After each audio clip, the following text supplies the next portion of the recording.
শুরু করুন। আমি নাফিসা তাহসিন, জয়পুরহাট গার্লস ক্যাডেট কলেজের একজন শিক্ষার্থী। ঠাকুরগাঁও সরকারি বালিকা উচ্চ বিদ্যালয়ে সপ্তম শ্রেণী পর্যন্ত ছিলাম, বর্তমানে পিসি প্রাপ্ত।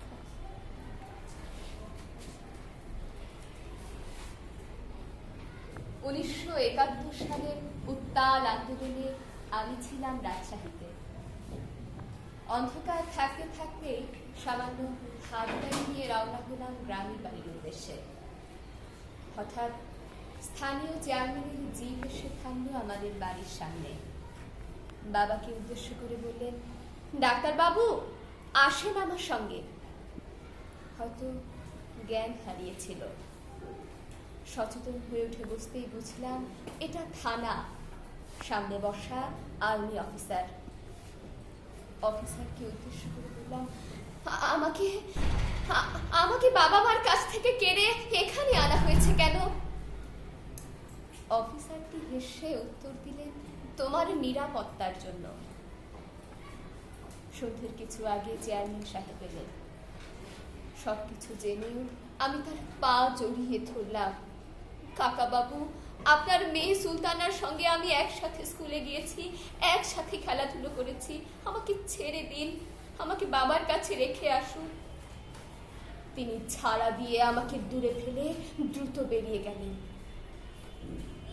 মানুষ কিভাবে মুহূর্তে পশু হয়ে যায় ওই প্রথম দেখলাম। এরপরে ১৬ই ডিসেম্বরের আগে মানুষ আর চোখে পড়েনি। আমার উপরে প্রথমে নির্যাতন চালায় একজন বাঙালি। আমি বিস্ময়ে বোবা হয়ে গিয়েছি। অফিসারের হাত ধরে মিনতি করে বলেছিলাম, আপনি আমার ভাই, আপনার বয়সী, বাড়িতে আমার বড় ভাই রয়েছে, দয়া করুন, আমাকে ছেড়ে দিন। অফিসারটি হঠাৎ আমার মুখে থুথু ছিটিয়ে কি সব গালাগালি করে গেল। কেন আমি তার চরণে প্রথম খর্ব হলাম না? হয়তো এটাই তার ক্ষোভ, কিন্তু সে তো তার অক্ষমতা। আমি এখন জড় পদার্থ, যে যখন যেখানে নিয়ে গিয়ে যে অত্যাচার করেছে সয়ে গেছি। সম্ভব হলে দাঁতে দাঁত চেপে উচ্চারণ করেছি, জয় বাংলা। কারো বোধগম্য হলে কিছু থুথু, কিছু লাঠি উপহার পেয়েছি। আমাদেরকে শাড়ি বা দোপাট্টা ব্যবহার করতে দেওয়া হতো না। কোন ক্যাম্পে নাকি কোন মেয়ে গলায় শাড়ি পেঁচিয়ে আত্মহত্যা করেছে, সেজন্য আমাদের পরনে পেটিকোট আর ব্লাউজ। যেমন নোংরা তেমন ছেঁড়া ফোটা।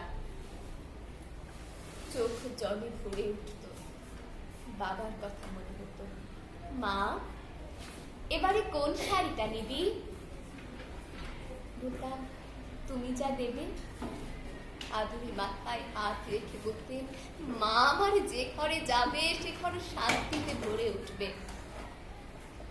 বাবা, তুমি কি জানতে তোমার মেয়ে কারো ঘরে যাওয়ার জন্য জন্মায়নি? তার জন্ম লগ্নে শনির দৃষ্টি ছিল। সে শত ঘরের খরণী, চাচাপর রমণী।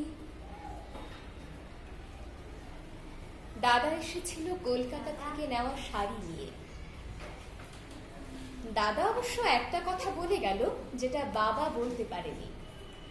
তারা, আমরা যে যখন পারবো তোকে এসে দেখে যাব, তুই কিন্তু আবার হুট করে ও বাড়িতে এসে উঠিস না। আর তাছাড়া আমাদের ঠিকানায় চিঠিপত্র লিখবারও দরকার নেই, তুই তো ভালোই আছিস। হঠাৎ ঘুরে দাঁড়ালাম, ওর দিকে আর ফিরে তাকাইনি। বাবা দাদারাও কি তাহলে আমার সতীত্ব মাতৃত্বের দাম নিয়েছে সরকারের থেকে? নতুন ঘর নির্মাণ করেছে, পুরনো ঘর মেরামত করেছে। আচ্ছা, ওরা ও ঘরে থাকবে কেমন করে?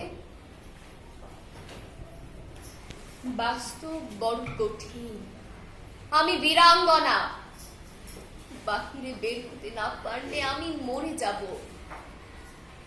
যে বাবা দাদারা আমাকে ঘাতকের হাত থেকে রক্ষা করতে পারেনি, তারাই আজ বিচারকের আসনে বসে আমাকে অশুচি, অপবিত্র জ্ঞানে পরিত্যাগ করেছে। কি সুন্দর সমাজ ব্যবস্থা, ভাবলে ঘৃণা হয়। আমার মৃত্যুর পর তোমরা কেউ আমাকে বাংলাদেশে নেওয়ার চেষ্টা করো না। জন্ম দিলেই জননী হওয়া যায়, কিন্তু লালন পালন না করলে মা হওয়া যায় না। প্রতি অভিসম্মানে আমি ধিক্কার জানাই বাঙালি জাতিকে, তার হীনমন্যতার জন্য, তার মাকে অপমান অসম্মান করবার জন্য। আমি তো তুচ্ছ অনাদরে, কিন্তু তোমরা পিতৃঘাতী। সমস্ত বিশ্ব আজ তোমাদের ধিক্কার জানাচ্ছে। কুজগ্রীব, পিতৃহন্তান, লোভী, প্রতারক। বিশ্ব সভায় তোমাদের স্থান নেই। ধন্যবাদ।